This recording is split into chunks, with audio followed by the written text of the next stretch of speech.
ನೋಡಿ ನಾವೊಂದಿಷ್ಟು ಬಾಳೆಹಣ್ಣು ತೊಗೊಂಡಿದ್ದೇನೆ, ಏಲಕ್ಕಿ ಬಾಳೆಹಣ್ಣು. ಈ ಥರ ಇಡಬೇಕಾಗುತ್ತೆ ರೌಂಡ್ ಶೇಪಲ್ಲಿ. ನೋಡಿ ಇಲ್ಲಿ ನಾನು ಈ ಥರ ಎಲ್ಲ ಇಟ್ಕೊಂಡ ಮೇಲೆ ಏನು ಮಾಡಿ ನೋಡಿ, ಬನಾನಾ ದೋಸೆ ಅಥವಾ ಬಾಳೆಹಣ್ಣಿನ ದೋಸೆ ಎಷ್ಟು ಚೆನ್ನಾಗಿ ಬಂದಿದೆ. ಖಾರ ಉಪ್ಪು ಎಲ್ಲ ಇದರಲ್ಲಿ ಇರೋದ್ರಿಂದ ಸೂಪರ್ ಆಗಿರುತ್ತೆ. ನೀವು ಮನೆಯಲ್ಲಿ ಟ್ರೈ ಮಾಡಿ. Hi, welcome back to YouTube channel. ಹೇಗಿದ್ರೆ ಎಲ್ಲರೂ ಚೆನ್ನಾಗಿದ್ದೀರೋ ಫ್ರೆಂಡ್ಸ್? ನಾವು ಚೆನ್ನಾಗಿದ್ದೀವಿ ನೋಡಿ ಫ್ರೆಂಡ್ಸ್. ಬೆಳಗ್ಗೆ ಸಿಕ್ಕಾಪಟ್ಟೆ ಮಳೆ ಇದೆ. ಅದು ಮಳೆ ಅಂದರೆ ಮಳೆನೇ ಅಲ್ಲ, ಆ ಥರ ಮಳೆ ಇದೆ. ಇಲ್ಲಿ ಹೊರಗಡೆ ನೀರು ಬಿಸಿ ಮಾಡ್ಬೇಕಂತೇಳಿ ಬಂದೀನಿ. ನೋಡಿ ಗುಡುಗುಡು ಎಷ್ಟು ಜೋರು ಗದ್ದರ್ಸತ್ತೈತಿ ಫ್ರೆಂಡ್ಸ್. ಇಲ್ಲೆಲ್ಲ ನೋಡ್ಕೊಂಡು ಹೋಗ್ಬೇಕು ನಾವೀಗ. ಎಲ್ಲಿ ಬಂದು ಕೂತಿರುತ್ತೋ ಗೊತ್ತಿಲ್ಲ. ಅಲ್ಲಿ ನೀರು ಬಿಸಿ ಮಾಡ್ಬೇಕು ಹೋಗ್ಬೇಕಂತೀನಿ. ಅಲ್ಲಿ ಮೊನ್ನೆ ಹಾವು ಹೋಗಿದೆ, ಭಯ ಆಗ್ತಾಯಿದೆ ಹೋಗಲಿಕ್ಕೆ.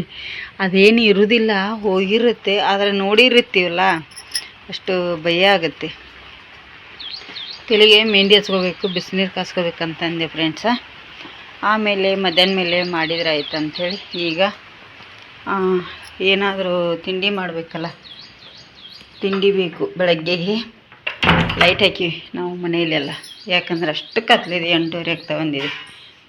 ರೆಸಿಪಿ ಮಾಡ್ಬೇಕಂಥೇಳಿ ಇಲ್ಲಿ ಒಂದು ರೆಡಿ ಮಾಡಿದ್ದೀನಿ. ಏನಂಥೇಳಿ ಮಾಡುವಾಗಲೇ ನಿಮಗೆ ತೋರಿಸ್ತಾ ಹೋಗ್ತೀನಿ ಫ್ರೆಂಡ್ಸ. ಇಲ್ಲಿ ಅಕ್ಕಿ ಕೂಡ ನೆನೆ ನೈಟು. ನೋಡಿ ಅಕ್ಕಿನೇ ನೈಟ್ ನೆನೆ ಇಟ್ಕೋಬೇಕು. ಅಕ್ಕಿ ಮಾತ್ರ ನೆನೆ ಇಟ್ಕೋಬೇಕು, ಬೇರೆ ಪದಾರ್ಥ ಯಾವುದೂ ಇಲ್ಲ. ಇಷ್ಟೀಗ ನೆನೆ ಇಟ್ಟೀನಿ, ಮಾಡ್ತೇನೆ ಫ್ರೆಂಡ್ಸ್. ಈಗ ಮತ್ತೆ ಏನೇನು ಮಾಡಬೇಕು ಸದ್ಯಕ್ಕೆ ಮಾಡ್ತೇವೆ. ಈಗ ರೆಡಿ ಮಾಡ್ಕೊಂಡು ನೋಡಿ ಫ್ರೆಂಡ್ಸ. ಬೆಳಗ್ಗೆನೇ ಬಾಳೆಹಣ್ಣಿನ ದೋಸೆ ಮಾಡ್ತಾಯಿದ್ದೀನಿ ತಿಂಡಿಗೆ. ಸ್ವಲ್ಪ ಲೇಟ್ ಆಗುತ್ತೆ ಇದು ಬಾಳೆಹಣ್ಣಿನ ದೋಸೆ ಮಾಡಲಿಕ್ಕೆ. ಮಸಾಲೆ ದೋಸೆ ಥರನೇ, ಅಂದರೆ ಮಸಾಲೆ ಅಲ್ಲ, ಮಸಾಲೆ ಎಲ್ಲ ರುಬ್ಬಿ ಇದರಲ್ಲೇ ಹಾಕಬೇಕು ನಾವು. ಆ ಥರ ಮತ್ತು ರುಬ್ಬಿದನ್ನ ಹಿಟ್ಟು ಇಳೋ ಹಾಗಿಲ್ಲ, ಆಗಲೇ ಮಾಡಬೇಕಾಗತ್ತೆ. ನೋಡಿ ಈ ಥರ ಇಲ್ಲಿ ಹಾಕ್ತಾಯಿದ್ದೀನಿ, ನಿಮಗೆ ಕಾಣ್ತಿರ್ಬೋದು. ಈ ಥರ ನಾವು ಗ್ಯಾಸನ್ನು ತವಾ ಕಾಯಿಸ್ಕೊಂಡು ಸ್ಲೋ ಉರಿಯಲ್ಲೇ ಮಾಡ್ಕೋಬೇಕಾಗತ್ತೆ. ನೋಡಿ ಇದರಲ್ಲಿ ಅದ್ದಿಬಿಟ್ಟು ಈ ಥರ ಬಾಳೆಹಣ್ಣು, ಇದು ಟೇಸ್ಟ್ ಮಾತ್ರ ಸೂಪರಾಗಿರುತ್ತೆ ನೋಡಿ. ಬಾಳೆಹಣ್ಣು ಬೇಕಾದ್ರೆ ನೀವು ದೊಡ್ಡದು ಕೂಡ ತೊಗೋಬೋದು, ಯಾವ್ದು ಬೇಕಾದರೂ ಬಾಳೆಹಣ್ಣು ತೊಗೋಬೋದು. ನಮ್ಮ ಮನೇಲಿ ಇದ್ದದ್ದನ್ನು ತೊಗೊಂಡಿಲ್ಲಿ ಮಾಡ್ತಾಯಿದ್ದೀನಿ. ನೋಡಿ ಎಷ್ಟು ಚೆನ್ನಾಗಿ ಟೇಸ್ಟ್ ಅಂತೂ ಸಖತ್ತಾಗಿ ಬರುತ್ತೆ ಫ್ರೆಂಡ್ಸ್. ನನ್ನ ಫೇವ್ರೇಟನ್ನು ಅಂತ ಹೇಳ್ಬೋದು. ಇದು ತುಂಬ ದಿನದಿಂದ ಆಸೆ ಐತಿ ಇದು ನಿಮಗೆ ಶೇರ್ ಮಾಡ್ಕೋಬೇಕಂಥೇಳಿ. ಸ್ವಲ್ಪ ಇದು ಲೇಟ್ ಆಗುತ್ತೆ ಮಾಡಬೇಕಾದ್ರೆ. ಈ ಥರ ನಾವೆಲ್ಲ ಹರಡ್ಕೊಂಡು ಇಟ್ಕೋಬೇಕಾಗತ್ತೆ. ಅದಕ್ಕಾಗಿ ನೋಡಿ ಆದರೆ ಇದು ಲೇಟ್ ಆಗುತ್ತೆ ಅಂಥೇಳಿ ನಾನು ಇದನ್ನು ವಿಡಿಯೋನ ಹಾಕಕ್ಕೆ ಇದನ್ನು ಮಾಡಿದ್ದೆ ಫ್ರೆಂಡ್ಸ. ಇವತ್ತು ಹಾಕಿಬಿಟ್ರೆ ಆಯಿತು. ನನಗೂ ರೆಸಿಪಿ ಇರಲಿಲ್ಲ, ಬೆಳಗ್ಗೆ ತಿಂಡಿಗೆ ಇದನ್ನೇ ಮಾಡ್ತಾಯಿದ್ದೆ. ಹಾಕ್ತಾಯಿದ್ದೀನಿ. ಹೇಗೆ ಬಂದಿದೆ ಅಂಥೇಳಿ ಕಮೆಂಟ್ ಮಾಡಿ. ಹೊಸಬ್ರು ನಮ್ಮ ಚಾನಲ್ ನೋಡ್ತಾ ಇದ್ದರೆ ಸಬ್ಸ್ಕ್ರೈಬ್ ಮಾಡ್ಕೊಂಡು ನೋಡಿ. ಆದಷ್ಟು ನಮ್ಮ ವಿಡಿಯೋಗಾಗಿ ಶೇರ್ ಮಾಡಿ ವಿಡಿಯೋಗಳನ್ನು ಫ್ರೆಂಡ್ಸ್. ನೋಡಿ ಈಗ ಇಷ್ಟು ಬಾಳೆಹಣ್ಣು ಇಲ್ಲಿ ಹಾಕಿದ್ದೇನೆ, ಸಾಕು ಇಷ್ಟು. ಈಗ ಸ್ವಲ್ಪ ಹಿಟ್ಟನ್ನು ಮೇಲ್ಗಡೆಯಿಂದ ಹಾಕಬೇಕಾಗತ್ತೆ ಇದ್ರ ಮೇಲೆ. ಕೆಳಗಿನ ಸೈಡ್ ಏನು ಬೇಡ, ಬೇಕಾದರೆ ನೀವು ಕೆಳಗಿನ ಸೈಡ್ ಕೂಡ ಹಾಕ್ಕೋಬೋದು, ಬೇಡಾದರೆ ಇಲ್ಲ. ನೀವು ಎರಡೂ ಥರ ಮಾಡಲಿಕ್ಕೂ ಬರುತ್ತೆ.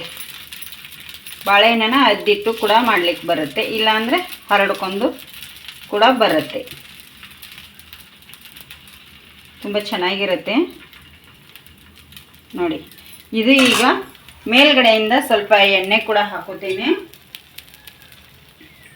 ಇಲ್ಲಿದ ಮೇಲ್ಗಡೆಯಿಂದ ಸ್ವಲ್ಪ ಎಣ್ಣೆ ಬೇಡ ಅನ್ನೋರು ತುಪ್ಪ ಕೂಡ ಯೂಸ್ ಮಾಡ್ಕೋಬೋದು. ನಾನಿಲ್ಲಿ ಎಣ್ಣೆನ ಹಾಕಿ ತೋರಿಸ್ತಾ ಇದ್ದೀನಿ. ಈಗ ಇದನ್ನು ಮುಚ್ತೀನಿ. ಸ್ಲೋ ಉರಿಯಲ್ಲೇ ಚೆನ್ನಾಗಿ ಬೇಯಬೇಕು ಇದು. ಹೈ ಫ್ಲೇಮ್ ಜಾಸ್ತಿ ಇಡ್ಲಿಕ್ಕೆ ಹೋಗಬೇಡಿ, ಸೂಪರಾಗಿರುತ್ತೆ ಫ್ರೆಂಡ್ಸ. ಇಲ್ಲಿದೆ ನೋಡಿ ಬಾಳೆಹಣ್ಣಿನ ದೋಸೆ ರೆಡಿಯಾಗಿದೆ. ಮೊದಲಿಗೊಂದು ಮಾಡಿ ತೋರಿಸಿದ್ದೀನಿ, ತುಂಬಾ ಚೆನ್ನಾಗಿ ಬಂದಿದೆ. ವಾವ್, ಟೇಸ್ಟ್ ಅಂತೂ ಸೂಪರ್ ಇದರದ್ದು. ಯಾವಾಗಲೂ ಮಾಡ್ತೇವೆ ನಾವು, ಇಲ್ಲ ಅಂತಲ್ಲ ಇದರದ್ದು. ನನಗೆ ಶ್ರೇಯನಿಗೆ ಇಷ್ಟು ಬಾಳೆಹಣ್ಣು ಕಟ್ ಮಾಡ್ಕೊಂಡಿದ್ದೆ. ಯಜಮಾನ್ರು ಬಂದರೆ ಅವರಿಗೆ ಕಟ್ ಮಾಡಿ ಹಾಕಿ ಕೊಟ್ಟರಾಯ್ತು ಅಂಥೇಳಿ ಇಟ್ಟಿದ್ದೀನಿ ಫ್ರೆಂಡ್ಸ. ತುಂಬಾ ಚೆನ್ನಾಗಿರುತ್ತೆ ಟೇಸ್ಟ್ ಮಾತ್ರ. ಇದ್ರ ರೆಸಿಪಿ ಇವತ್ತೇ ಬರುತ್ತೆ ನೋಡಿ. ಇಲ್ಲಿ ಯಾವ ಥರ ಬಂದಿದೆ, ಸ್ವಲ್ಪ ಬೇಯುವಾಗ ಲೇಟ್ ಆಗುತ್ತೆ, ಯಾಕಂದರೆ ಬಾಳೆಹಣ್ಣು ಇದಾಗುತ್ತೆ. ಸೈಡ್ ಎಲ್ಲ ಬೆಂದಿರುತ್ತೆ, ಒಳಗಡೆ ನೋಡಿ ಈ ಥರ ಹಸಿ ಇರುತ್ತೆ. ಹಸಿ ಇರೋ ತಿರುಗಿಸಿ ಹಾಕಿದರೆ ಕಟ್ ಆಗಿಬಿಡುತ್ತೆ. ತಿರುಗಿಸಿ ಹಾಕ್ಲಿಕ್ಕೆ ಹೋಗಬೇಡಿ, ಸ್ವಲ್ಪ ಲೇಟ್ ಮಾಡಿ ಬೇಯಿಸ್ಕೊಳ್ಳಿ, ಚೆನ್ನಾಗಿರುತ್ತೆ. ನೋಡಿ ಈ ಥರ. ಇದು ಬಾಳೆಹಣ್ಣು ನನ್ನ ಫೇವ್ರೇಟೇ, ತುಂಬ ಚೆನ್ನಾಗಿದೆ ಫ್ರೆಂಡ್ಸ್. ಈಗ ಚಹಾ ಕುಡಿತೀನಿ, ಚಹಾ ಕುಡಿದಿಲ್ಲ ಬೆಳಗ್ಗೆಯಿಂದ. ಚಹಾ ಬೇಕಾಗಿದೆ, ಚಹಾ ಕುಡಿದು ಚಹಾ ಕಾಯಿಸ್ಕೋಬೇಕಾದ್ರೆ ಶ್ರೇಯ ಮಾಡಿದ್ಲು, ಆವಾಗಲೇ ಕುಡಿದ್ಲು ಅವಳು ಫ್ರೆಂಡ್ಸ್. ಇದನ್ನು ಪದಾರ್ಥ ಬೆಳಗ್ಗೆ ಜೋಡಿಸ್ಕೊಂಡು ಮಾಡಬೇಕಾದ್ರೆ ತುಂಬ ಲೇಟ್ ಆಗುತ್ತೆ. ನಾವು ಸಂಚನ ಇದರೊಟ್ಟಿಗೆ ನಾವು ಕೂತ್ಕೋಬೇಕಾಗುತ್ತೆ ನೋಡಿ ಈ ಥರ. ಈಗ ಈ ಸೈಡ್ ಕೂಡ ಚೆನ್ನಾಗಿ ಬೇಯಲಿ ದೋಸೆ. ಸೂಪರ್ ಅಲ್ವಾ ದೋಸೆ? ಬಾಳೆಹಣ್ಣಿಂದು ಟೇಸ್ಟು, ಬಾಳೆಹಣ್ಣಿನ ದೋಸೆ ಮತ್ತು ಖಾರ ಖಾರ ಸ್ವೀಟ್ ಎರಡೂ ಸಿಗುತ್ತೆ ಇದರಲ್ಲಿ. ಮಸ್ತಾಗುತ್ತೆ. ನೀವು ಒಮ್ಮೆ ಟ್ರೈ ಮಾಡ್ತೀರಿ ಅಂತ ಅಂದ್ಕೊಂಡಿದ್ದೀನಿ ಫ್ರೆಂಡ್ಸ. ಇಲ್ಲಿ ತೆಲಿಗೆ ಮೆಹಂದಿ ಹಚ್ಕೋಬೇಕಂತೇಳಿ ಎಲ್ಲ ಸಾಮಾನುಗಳನ್ನು ತಂದು ಇಟ್ಕೊಂಡು ಕೂತಿದ್ದೇನೆ. ಇವರು ಬಟ್ಟೆ ಮಾಡಿಸ್ತಾ ಇದ್ದಾರೆ. ಬಟ್ಟೆಗಳನ್ನು ಏನು ಗೊತ್ತಾ ಫ್ರೆಂಡ್ಸ, ಎಲ್ಲ ಅಲ್ಲಿ ಹಾಕಿದ್ದೀವಿ. ಹೊರಗಡೆ ತಂದು ಇಲ್ಲಿ ಬೆಡ್ರೂಮ್ನಿಗೆ ಹಗ್ಗಗಳಿಗೆ ಹಾಕಿದ್ದೀವಿ ಫ್ರೆಂಡ್ಸ. ಎಲ್ಲ ಹಸಿವಿದ್ದು ಎಲ್ಲ ಪ್ಯಾನಿನ ಗಾಳಿಗೆ ಒಣಗಿಸ್ತೀವಿ. ಮತ್ತು ಏನು ಮಾಡ್ಲಿಕ್ಕೆ ಬರಲ್ಲ. ನಮ್ಮ ಉಡುಪಿಯಲ್ಲಿ ಮಳೆ ಈಗ ಹೈ ಇದೆ. ಇಡೀ ಇಂಡಿಯಾದಲ್ಲಿ ಅಲ್ಲ, ನಮ್ಮ ಇಂಡಿಯಾದಲ್ಲೇ ನಂಬರ್ 1 ಆಗಿದೆ ಮಳೆಗೆ ನಮ್ಮ ಉಡುಪಿ. ನ್ಯೂಸ್ ಚಾನಲಲ್ಲಿ ನೋಡಿದ್ದೀವಿ ಫ್ರೆಂಡ್ಸ, ಎಷ್ಟೋ ಮಿಲಿಯನ್ ಹೋಗಿದೆ ಅಂತೆ ಜೂನ್ ಜುಲೈಯಲ್ಲಿ. ಈಗ ಹೇಳ್ತಾಯಿದ್ರು ಟಿ ವಿಯಲ್ಲಿ. ಈ ಥರ ಮಳೆ ಬಂದರೆ ಹೇಗಿರೋದು ಹೇಳಿ ಯಪ್ಪ ದೇವ್ರೆ. ಹೊರಗಡೆ ಹೋಗ್ಲಿಕ್ಕೆ ಬರ್ತಾಯಿಲ್ಲ ಫ್ರೆಂಡ್ಸ್. ಮನೆಯಲ್ಲಿ ಎಲ್ಲ ಕಡೆ ಲೈಟು. ಒಂದು ವಾರದಿಂದ ಫುಲ್ಲು ಲೈಟು. ಬೈಸ್ಕೋಬೇಕಾಗಿ ಬರುತ್ತೆ ನೋಡಿ. ಈಗ ಆಫ್ ಮಾಡ್ತೇನೆ. ಇದು ಕೂಡ ರೆಡಿ ಆಗಿದೆ. ದೋಸೆ ನೋಡಿ ಎಷ್ಟು ಚೆನ್ನಾಗಿ ಬಂದಿದೆ ದೋಸೆ ಫ್ರೆಂಡ್ಸ. ಇದು ಒಂದು ಹಾಕಿ ಬಿಡ್ತೇನೆ, ಮತ್ತೆ ಸಿಗ್ತೇನೆ. ಅವಾಗಲೇ ಮೆಹಂದಿ ಹಚ್ಕೋಬೇಕಂತ ಇಟ್ಟಿದ್ದೆ. ಹೇಗಿದೆ ಬನಾನಾ ದೋಸೆ? ಸೂಪರ್, ತುಂಬ ಚೆನ್ನಾಗಿ ಉಂಟು ಫ್ರೆಂಡ್ಸ್. ಅವಳು ಬಾಳೆಹಣ್ಣಿನ ದೋಸೆ ತಿಂತಾ ಇದ್ದಾಳೆ, ಮಗಳು ಫೋನ್ ಇಟ್ಕೊಂಡು. ತುಂಬಾ ಅಂದರೆ ತುಂಬ ಟೇಸ್ಟಿಯಾಗಿದೆ, ಮಸ್ತಾಗಿದೆ ದೋಸೆ ಮಾತ್ರ. ನೀವು ಮನೆಯಲ್ಲಿ ಟ್ರೈ ಮಾಡಿ ಹೇಗೆ ಬಂದಿದೆ ಅಂಥೇಳಿ ಕಮೆಂಟ್ ಮಾಡಿ. ಹೊಸಬ್ರು ನಮ್ಮ ಚಾನಲ್ ನೋಡ್ತಾಯಿದ್ರೆ ಪ್ಲೀಸ್ ಸಬ್ಸ್ಕ್ರೈಬ್ ಮಾಡ್ಕೊಂಡು ನೋಡಿ. ನಾನು ಯಜಮಾನ್ರು ಬಂದಿಲ್ಲ, ನಮಗೆ ಮಾತ್ರ ಮಾಡ್ಕೊಳ್ತಾ ಇದ್ದೀನಿ. ಇನ್ನೂ ಲೇಟ್ ಆಗುತ್ತೆ. ಮತ್ತು ಮಳೆ ಅಂತೂ ನೋಡಿ ಫುಲ್ ಮಳೆ ಇದೆ. ಪಾಪ ನವಿಲುಗಳು ಮಳೆಯಾಗಿ ಹಂಗೆ ತಿರುಗಾಡತ್ತ ನೋಡಿ, ಕಾಣಿಸ್ತಿರ್ಬೋದಲ್ಲ. ತುಂಬ ಬಂದಿದ್ದಾವೆ. ಆ ಕಡೆ ಕೂಡ ಎಲ್ಲ ನೋಡಿ ತುಂಬಾ ಇದ್ದಾವೆ. ನಮ್ಮ ಹೂವಿನ ಗಿಡದಲ್ಲಿ ಯಾವ ಥರ ಆಗಿದೆ. ಇಲ್ಲಿ ಶೆಡ್ನಾಗ ಹೋಗ್ಲಿಕ್ಕೆ ಭಯ ಆಗತ್ತೈತಿ ಫ್ರೆಂಡ್ಸ್, ಹಾವು ಹೋಗಿದೆ. ಅದಕ್ಕೆ ಸ್ವಲ್ಪ ಸೌಂಡ್ ಮಾಡಿಕೊಂಡು ಹೋಗಬೇಕು. ಇಲ್ಲಿಗೆ ನೀರಿಡಬೇಕು. ತಲೆಗೆ ಮೆಹಂದಿ ಹಚ್ಕೊಂಡಿನಿ. ಎಲ್ಲಿ ಇರುತ್ತೆ ಅನ್ನೋದು ಗೊತ್ತಿರಲ್ಲ, ಭಯ ಆಗುತ್ತೆ. ಇವತ್ತೊಳಗೆ ನಿನ್ನೆ ಈ ಕವರ್ನಾಗ ಹೋಗಿ ಕೂತೈತಿ ಫ್ರೆಂಡ್ಸ್, ಹೇಳೋದಕ್ಕೆ ಬರಲ್ಲ. ಭಯ ಆಗತ್ತೆ ನಮಗೂ ಕೂಡ ಸಡನ್ಲಿ ಬರ್ಲಿಕ್ಕೆ ಸ್ವಲ್ಪ. ಇಲ್ಲಿ ಇದೊಂದು ಚೀಲ ವಿಕೆಟ್ಗಳೊಂದು ಇದ್ದಾರೆ, ಇದ್ರ ತೆಳಗದು ಕೂತು ಬಿಡ್ತಾವೆ ಫ್ರೆಂಡ್ಸ್ ಹೋಗಿ ಅಂತೇಳಿ ಭಯ ಆಗುತ್ತೆ. ಅದಕ್ಕಾಗಿ ಇದನ್ನ ತೊಳೆದು ನೀರು ತುಂಬ್ಕೋಬೇಕು. ಸ್ನಾನಕ್ಕೆ ಈಗ ಇಲ್ಲಿ ಒಲಿ ಪುಟ ಮಾಡಬೇಕು. ಇದನ್ನೊಂದು ಹೋಗಿ ತೊಳೆದು ತೊಂಬ್ತೇನೆ. ಇಲ್ಲಿಗ ಒಲಿ ಪುಟ ಮಾಡ್ತೇನೆ ನೋಡಿ. ಇಲ್ಲಿ ಉರಿ ಹಚ್ಚಿದ್ದೀನಿ ಫ್ರೆಂಡ್ಸ. ಈ ಕಡೆ ಚೀಲ ಐತಿ, ಇದನ್ನೊಂದು ಚೀಲ ಎತ್ತಿಡಬೇಕು. ಇಲ್ಲಿ ಸ್ವಲ್ಪ ಬಟ್ಟೆ ಹಾಕಿ ಉರಿ ಹಚ್ತಾಯಿದ್ದೀನಿ, ಯಾಕಂದರೆ ಬಟ್ಟೆ ಹಾಕಿರೋ ಸ್ವಲ್ಪ ಬೇಗ ಹತ್ತತ್ತೆ ಅಂಥೇಳಿ. ಇದು ಚೀಲ ಅಂದ ಎತ್ತಿ ಸೈಡ್ ಇಡ್ತೀನಿ. ಈಗ ಕೈಯಲ್ಲಿ ಫೋನ್ ಎತ್ತಿ ಇಡಕ್ಕೆ ಬರಲ್ಲ, ಈ ಕಡೆ ಎತ್ತಿ ಇಟ್ಬಿಡ್ತೀನಿ. ಈಗ ನೀರಿಟ್ಟು ಒಳಗೆ ಹೋಗ್ತೀನಿ. ಒಂದು ಪಾತ್ರೆ ಇಟ್ಟಿದ್ದೀನಿ, ಅದಕ್ಕೆ ನಾನು 1 ಟೇಬಲ್ ಸ್ಪೂನಷ್ಟು ಎಣ್ಣೆ ಕೂಡ ಹಾಕ್ತೇನೆ. ಈಗ ನೋಡಿ 1 ಟೇಬಲ್ ಸ್ಪೂನಷ್ಟು ಎಣ್ಣೆ ಹಾಕಿದ್ದೇನೆ. ಅದಕ್ಕೆ ಈಗ ಕಡಲೆಬೇಳೆ ಹಾಕ್ತೇನೆ, ಒಂದು 2 ಟೇಬಲ್ ಸ್ಪೂನಷ್ಟು. ಉದ್ದಿನಬೇಳೆ 2 ಟೇಬಲ್ ಸ್ಪೂನಷ್ಟು.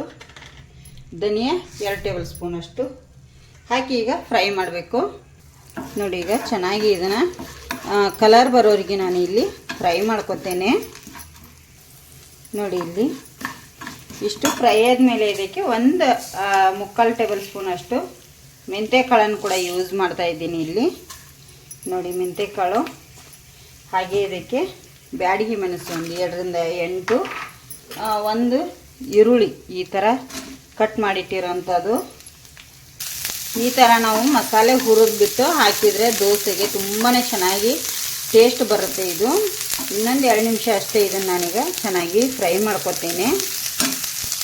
ನೋಡಿ, ಇದಕ್ಕೆ 1 ಟೇಬಲ್ ಸ್ಪೂನ್ ಅಷ್ಟು ಜೀರಿಗೆ ಲೇಟ್ ಮಾಡಿ ಹಾಕ್ತಾಯಿದ್ದೀನಿ. ಜೀರಿಗೆ ಬೇಗ ಫ್ರೈ ಆಗುತ್ತೆ, ಸಣ್ಣ ಪದಾರ್ಥ ಅಲ್ವಾ, ಅದಕ್ಕಾಗಿ ಇದನ್ನೀಗ 1 ರಿಂದ 1.5 ನಿಮಿಷ ಮಾತ್ರ ಫ್ರೈ ಮಾಡ್ತೇನೆ. ನೋಡಿ, ಈಗ ಇದೆಲ್ಲ ಫ್ರೈ ಆಗಿದೆ. ಇದು ನಮಗೆ ತಣ್ಣಗಾಗಬೇಕು. ಮಿಕ್ಸಿಯಲ್ಲಿ ರುಬ್ಕೋಬೇಕಾದ್ರೆ ಇದು ತಣ್ಣಗಾಗಬೇಕಲ್ಲ. ಇದನ್ನು ನಾನೀಗ ಹೀಗೆ ಬಿಟ್ಬಿಡ್ತೇನೆ. ಇದೇ ಬಿಸಿ ಇರುವಾಗಲೇ ಇದಕ್ಕೆ ಸ್ವಲ್ಪ ಕಾಯಿ ತುರಿ ಹಸಿದು ಹಾಕ್ಕೊಳ್ಳಿ. ನೋಡಿ, ಇದನ್ನು ಜಾಸ್ತಿ ಹೊತ್ತು ಬಿಸಿ ಮಾಡ್ಕೊಳ್ಳೋ ಅವಶ್ಯಕತೆ ಇಲ್ಲ. ಹಸಿ ಕಾಯಿ ತುರಿ, ನಿಮ್ಗೆ ಹಸಿ ಇಲ್ಲ ಅಂದರೆ ಒಣ ಕಾಯಿ ತುರಿ ಕೂಡ ಹಾಕ್ಕೋಬೋದು. ಇದನ್ನು ಬಿಸಿ ಮಾಡೋವಂಥ ಅವಶ್ಯಕತೆ ಇಲ್ಲ. ಏನು ನಾವು ಪಾತ್ರೆನ ಬಿಸಿ ಇರುತ್ತೆ ಆಫ್ ಮಾಡಿರ್ತೀವಲ್ಲ, ಅದರಲ್ಲೇ ಹಾಕೊಂಡು ತಿರುಗಿಸ್ಕೊಂಡ್ಬಿಟ್ರೆ ಆಯಿತು. ಇಷ್ಟು ಸಾಕು, ಇದು ಜಾಸ್ತಿ ಮಾಡೋದು ಬೇಡ. ಈಗ ಇದು ಚೆನ್ನಾಗಿ ಆರಲಿ ನಮಗೆ. ನೋಡಿ, ಇದು ಈಗ ನಾನು ಮಿಕ್ಸಿಗೆ ಹಾಕೊಂಡ್ಬಿಡ್ತೇನೆ. ನೋಡಿ, ಆರಿದ್ಮೇಲೆ ಮಿಕ್ಸಿಗೆ ಹಾಕಿದ್ಮೇಲೆ ಒಂದು ಅರ್ಧ ಟೇಬಲ್ ಸ್ಪೂನ್ ಅಷ್ಟು ಅರಿಶಿನ ಕೂಡ ಹಾಕ್ತಾಯಿದ್ದೀನಿ. ಇದಕ್ಕೆ ಬೆಲ್ಲ ಬೇಕು, ಸ್ವಲ್ಪ ಬೆಲ್ಲನ ಹಾಕಿದ್ದೇನೆ. ನೋಡಿ, ಇದಕ್ಕೆ ಸ್ವಲ್ಪ ಇಂಗು ಕೂಡ ಸೇರಿಸ್ತಾ ಇದ್ದೀನಿ. ನೋಡಿ, ಈಗ ನೀರು ಹಾಕೋದಿನ ಇದನ್ನು ನುಣ್ಣಗೆ ರುಬ್ಕೋತೇನೆ. ನೋಡಿ, ಇದು ಈಗ ಇಷ್ಟೇ ಸಣ್ಣ ಆಗಿದೆ, ಯಾಕಂದರೆ ಇದರಲ್ಲಿ ನೀರು ಹಾಕಿಲ್ಲ, ನಾವೇನು ಹಾಕಿಲ್ಲ ಫ್ರೆಂಡ್ಸ. ಇದಕ್ಕೆ ಸ್ವಲ್ಪ ಹುಣಸಿನ ಹುಳಿ ಹಾಕ್ತಾಯಿದ್ದೀನಿ. ಹಾಗೆ ಇದಕ್ಕೆ ನಾನೀಗ ಏನು ಮಾಡ್ತಾಯಿದ್ದೀನಿ ಅಂದರೆ, ಒಂದು 4 ರಿಂದ 5 ಗಂಟೆಗಳ ಕಾಲ ಒಂದು 2 ಬೌಲ್ ಅಕ್ಕಿನ ನೆನೆ ಇಟ್ಟಿದ್ದೆ, ಅದನ್ನು ಕೂಡ ಇದಕ್ಕೆ ಹಾಕ್ತೇನೆ. ಅಕ್ಕಿ ಮಾತ್ರ ನೆನೆ ಇಟ್ಟಿದ್ದು, ಬೇರೆ ಏನೂ ನೆನೆ ಇಟ್ಟಿಲ್ಲ. ಇದನ್ನೀಗ ನುಣ್ಣಗೆ ನಾನು ರುಬ್ಕೋತೇನೆ ಸ್ವಲ್ಪ ನೀರು ಹಾಕಿ. ನೋಡಿ, ಇದಕ್ಕೆ ಸ್ವಲ್ಪ ನೀರು ಹಾಕಿ ಈಗ ದೋಸೆ ಹಿಟ್ಟು ಯಾವ ಥರ ಇರುತ್ತೋ ಆ ಥರ ರುಬ್ಕೋತೇನೆ. ನೋಡಿ, ದೋಸೆ ಹಿಟ್ಟು ಈ ಥರ ಈಗ ನೈಸಾಗಿ ರುಬ್ಬಿದ್ದೇನೆ. ಇದನ್ನ ಒಂದು ಪಾತ್ರೆಗೆ ನಾನು ತಗೊಂಡ್ಬಿಡ್ತೇನೆ. ಈಗ ನೋಡಿ, ಇದಕ್ಕೆ ಎತ್ತಿ ಹಾಕೊಂಡ್ಬಿಡ್ತೀನಿ ಎಲ್ಲವನ್ನು. ನೋಡಿ, ಎಷ್ಟು ಚೆನ್ನಾಗಿ ಬಂದಿದೆ ಎಲ್ಲ. ಜಾಸ್ತಿ ಇದನ್ನು ತೆಳು ಮಾಡ್ಲಿಕ್ಕೆ ಹೋಗಬೇಡಿ. ಮಿಕ್ಸಿ ಜಾರಲ್ಲಿ ಸ್ವಲ್ಪ ನೀರು ಹಾಕಿ ಹಾಕ್ಕೊಳ್ಳಿ ಸಾಕು. ನೋಡಿ, ಈಗ ಇದನ್ನು ಮಿಕ್ಸ್ ಮಾಡ್ಕೊತೀನಿ. ನೋಡಿ, ಇದು ಯಾಕಂದರೆ ಮೇಲ್ಗಡೆ ಸ್ವಲ್ಪ ಮಿಕ್ಸಿ ಜಾರನ್ನು ಕ್ಲೀನ್ ಮಾಡಿಬಿಟ್ಟು ಹಾಕಿದ್ದೀವಲ್ಲ, ತೊಳೆದ್ಬಿಟ್ಟು ಅದು ನೀರು ನಿಂತಿರುತ್ತೆ. ಈಗ ನಮಗೆ ಯಾವ ಹಿಟ್ಟಿನ ಹದಕ್ಕೆ ಅಂದರೆ ದೋಸೆ ಹಿಟ್ಟು ಯಾವ ಥರ ಬೇಕು ನೋಡಿ ಆ ಹದದಲ್ಲಿ ನೀವು ಮಾಡ್ಕೊಳ್ಳಿ. ಇದಕ್ಕೇನು ಚಟ್ನಿ ಬೇಕಂತೇನಿಲ್ಲ, ಏನೂ ಬೇಕಾಗಲ್ಲ ಫ್ರೆಂಡ್ಸ್, ತುಂಬ ಚೆನ್ನಾಗಿರುತ್ತೆ. ಇಲ್ಲಿ ನೋಡಿ, ರುಚಿಗೆ ತಕ್ಕಷ್ಟು ಉಪ್ಪನ್ನು ಕೂಡ ನಾನು ಇಲ್ಲಿ ಸೇರಿಸ್ತೇನೆ. ಈಗ ಇದನ್ನು ಮಿಕ್ಸ್ ಮಾಡಿ ಒಂದು 5 ನಿಮಿಷ ಅಷ್ಟೇ ಸಾಕು. ಜಾಸ್ತಿ ಹೊತ್ತು ಇಡುವ ಅವಶ್ಯಕತೆ ಇಲ್ಲ. ದೋಸೆ ದಿಢೀರ್ ಅಂಥೇಳಿ ಮಾಡ್ಕೋಬೋದು. ನೋಡಿ, ನಾವೊಂದು ಇಷ್ಟು ಬಾಳೆಹಣ್ಣು ತೊಗೊಂಡಿದ್ದೇನೆ, ಏಲಕ್ಕಿ ಬಾಳೆಹಣ್ಣು. ನಿಮಗೆ ಯಾವ ಬಾಳೆಹಣ್ಣು ಬೇಕಾದರೂ ತಗೋಬೋದು, ತುಂಬಾ ಚೆನ್ನಾಗಿರುತ್ತೆ. ಇಲ್ಲಿ ನೋಡಿ, ಈ ಥರ ಎಲ್ಲ ನಾನು ಸಿಪ್ಪೆ ತೆಗೆದು ಈ ಥರ ತಿರುಳು ತೆಗೆದುಬಿಟ್ಟು ಇಲ್ಲಿ ನಿಮಗೆ ತೋರಿಸೋ ಹಾಗೇ ಈ ಥರ ತುಂಬ ದಪ್ಪ ಪೀಸ್ಗಳನ್ನು ಮಾಡಲಿಕ್ಕೆ ಹೋಗಬೇಡಿ. ಇಷ್ಟು ಪೀಸ್ ಆದರೆ ಸಾಕು ನಮಗೆ ಅಲ್ವಾ. ಇದು ತುಂಬಾ ಚೆನ್ನಾಗಿರುತ್ತೆ. ನಾನು ಇದೇ ಥರ ಈಗ ಇದೆಲ್ಲ ಬಾಳೆಹಣ್ಣನ್ನು ಕಟ್ ಮಾಡಿ ಎತ್ತಿ ಇಟ್ಕೊಂಡ್ಬಿಡ್ತೇನೆ. ನೋಡಿ, ಬಾಳೆಹಣ್ಣನ್ನು ನಾನು ಇಲ್ಲಿ ಕಟ್ ಮಾಡಿ ಇಟ್ಕೊಂಡಿದ್ದೇನೆ. ನಿಮ್ಗೆ ಎಷ್ಟು ಬೇಕೋ ಅಷ್ಟು ನೀವು ಕಟ್ ಮಾಡಿ ಇಟ್ಕೊಳ್ಳಿ. ನೋಡಿ, ಆಲ್ರೆಡಿ ನಾನು ಹಂಚು ಕಾಯ್ಲಿಕ್ಕೆ ಇಟ್ಟಿದ್ದೀನಿ. ಹಂಚು ಕೂಡ ಕಾದಿದೆ. ಇದಕ್ಕೆ 1 ಟೇಬಲ್ ಸ್ಪೂನ್ ಅಷ್ಟು ಎಣ್ಣೆ ಹಾಕಿ ಈ ಥರ ಸ್ಪ್ರೆಡ್ ಮಾಡ್ಕೋಬೇಕು ನಾವು. ನೋಡಿ, ಈ ಥರ ನಾನಿಲ್ಲಿ ಸ್ಪ್ರೆಡ್ ಮಾಡಿದ್ದೇನೆ ಫ್ರೆಂಡ್ಸ್. ಇದಕ್ಕೀಗ ನಾನು ಏನು ಮಾಡ್ತಾಯಿದ್ದೀನಿ ಅಂದರೆ, ಇಲ್ಲಿ ಈ ಥರ ನೋಡಿ ದೋಸೆ ಹಿಟ್ಟೇನು ರೆಡಿ ಮಾಡಿದ್ದೀವಲ್ಲ, ಇದರೊಳಗಡೆ ಒಂದೊಂದಾಗೆ ಬಾಳೆಹಣ್ಣನ್ನು ಎದ್ದಿ ಇಡಬೇಕಾಗತ್ತೆ. ನೋಡಿ, ಈ ಥರ ನಾವು ಬಾಳೆಹಣ್ಣನ್ನು ಇಡಬೇಕಾಗತ್ತೆ ಚೆನ್ನಾಗಿ. ಒಂದೊಂದೇ ನಿಮಗೆ ಯಾವ ಥರ ಬೇಕು ನೋಡಿ ಆ ಥರ ಇಟ್ಕೊಳ್ಳಿ. ಈ ಥರ ನೋಡಿ, ನಾನು ಈ ಥರ ಎಲ್ಲ ಇಟ್ಕೋತಾ ಹೋಗ್ತೇನೆ. ಈಗ ನೋಡಿ, ಈ ಥರ ಇಡಬೇಕಾಗುತ್ತೆ ರೌಂಡ್ ಶೇಪಲ್ಲಿ. ನೋಡಿ, ಇಲ್ಲಿ ನಾನು ಈ ಥರ ಎಲ್ಲ ಇಟ್ಕೊಂಡ ಮೇಲೆ ಏನು ಮಾಡ್ತೇನೆ, ಇದ್ರ ಮೇಲೆಯಿಂದ ಸ್ವಲ್ಪ ಹಿಟ್ಟು ಹಾಕೋತೇನೆ. ತುಂಬ ಹಾಕೊಳ್ಳಿಕ್ಕೆ ಹೋಗಬೇಡಿ ಜಾಸ್ತಿ, ಮತ್ತು ಹಿಟ್ಟಾಗ್ಬಿಟ್ರೆ ಕಷ್ಟ, ಚೆನ್ನಾಗಿ ಟೇಸ್ಟ್ ಬರಲ್ಲ. ಇದನ್ನು ಸ್ಪ್ರೆಡ್ ಮಾಡ್ಕೋಬೇಕಾಗತ್ತೆ. ನೋಡಿ, ಈ ಥರ ಎಲ್ಲ ಸ್ಪ್ರೆಡ್ ಮಾಡ್ಕೊಳ್ಳಿ ಸಾಕು. ಇಷ್ಟು ನಮಗೆ ನೋಡಿ, ಇದು ಸ್ಲೋ ಉರಿಯಲ್ಲಿ ಈಗ ಚೆನ್ನಾಗಿ ಬೇಯಲಿ. ಇದಕ್ಕೆ ಮೇಲ್ಗಡೆಯಿಂದ ಸ್ವಲ್ಪ ನಾನಿಲ್ಲಿ ನಿಮಗೆ ತುಪ್ಪ ಬೇಕಂದರೆ ತುಪ್ಪ ಹಾಕ್ಕೊಳ್ಳಿ. ಈ ಥರ ನಾವು ಎಲ್ಲ ಇದರಲ್ಲಿ ಖಾರ, ಉಪ್ಪು ಮತ್ತು ಬೆಲ್ಲ ಎಲ್ಲ ಹಾಕಿರೋದ್ರಿಂದ ಸ್ವೀಟಾಗಿ ಇರುತ್ತೆ. ತುಂಬಾ ಚೆನ್ನಾಗಿರುತ್ತೆ. ದೋಸೆ ಮಸ್ತಾಗಿ ಬರುತ್ತೆ. ಬಾಳೆಹಣ್ಣಿನ ದೋಸೆ ಸೂಪರ್. ನೋಡಿ ದೋಸೆ ಎರಡು ಸೈಡಿಗೆ ಚೆನ್ನಾಗಿ ಬೆಂದಿದೆ, ಹೇಗೆ ಅದು ಬರ್ತಾಯಿದೆ ನೋಡಿ. ಬಾಳೆಹಣ್ಣು ನೋಡಿ, ಬಾಳೆಹಣ್ಣು ಎಲ್ಲಿ ಜಾಸ್ತಿ ಹೊರಗೆ ಬರುತ್ತೆ ಅಲ್ಲಿ ಈ ಥರ ಕಪ್ ಕಪ್ ಆಗುತ್ತೆ. ಟೇಸ್ಟ್ ಮಾತ್ರ ಸೂಪರಾಗಿರುತ್ತೆ ನೋಡಿ. ಈ ಸೈಡ್ ಕೂಡ ಚೆನ್ನಾಗಿ ನೋಡಿ ಎಷ್ಟು ಚೆನ್ನಾಗಿ ಬೆಂದಿದೆ ಎಲ್ಲ, ಸೂಪರಾಗಿದೆ. ಈಗ ಇದನ್ನು ಒಂದು ಪ್ಲೇಟಿಗೆ ನಾನು ತಕ್ಕೊಂಡ್ಬಿಡ್ತೇನೆ. ನೋಡಿ ಬನಾನಾ ದೋಸೆ ಅಥವಾ ಬಾಳೆಹಣ್ಣಿನ ದೋಸೆ ಎಷ್ಟು ಚೆನ್ನಾಗಿ ಬಂದಿದೆ. ಖಾರ ಉಪ್ಪು ಎಲ್ಲ ಇದರಲ್ಲಿ ಇರೋದ್ರಿಂದ ಸೂಪರಾಗಿರುತ್ತೆ. ನೀವು ಮನೆಯಲ್ಲಿ ಟ್ರೈ ಮಾಡಿ ನೋಡಿ. ಬಾಳೆಹಣ್ಣಿನ ದೋಸೆ ತುಂಬ ಚೆನ್ನಾಗಿ ಬಂದಿದೆ ಫ್ರೆಂಡ್ಸ್. ನೋಡಿ ಟೇಸ್ಟ್ ಮಾತ್ರ ಸೂಪರ್ ಅಂತಲೇ ಹೇಳ್ಬೋದು. ನೀವು ಒಮ್ಮೆ ಟ್ರೈ ಮಾಡಿ ಈ ಥರ ದೋಸೆ. ಯಾವತ್ತೂ ನೀವು ತಿಂದಿರಲಿಕ್ಕಿಲ್ಲ ಅಂತ ಅನ್ಕೋತೇನೆ. ತುಂಬ ಚೆನ್ನಾಗಿದೆ, ಟೇಸ್ಟು ಸೂಪರಾಗಿದೆ. ನೀವು ಒಮ್ಮೆ ಟ್ರೈ ಮಾಡಿ.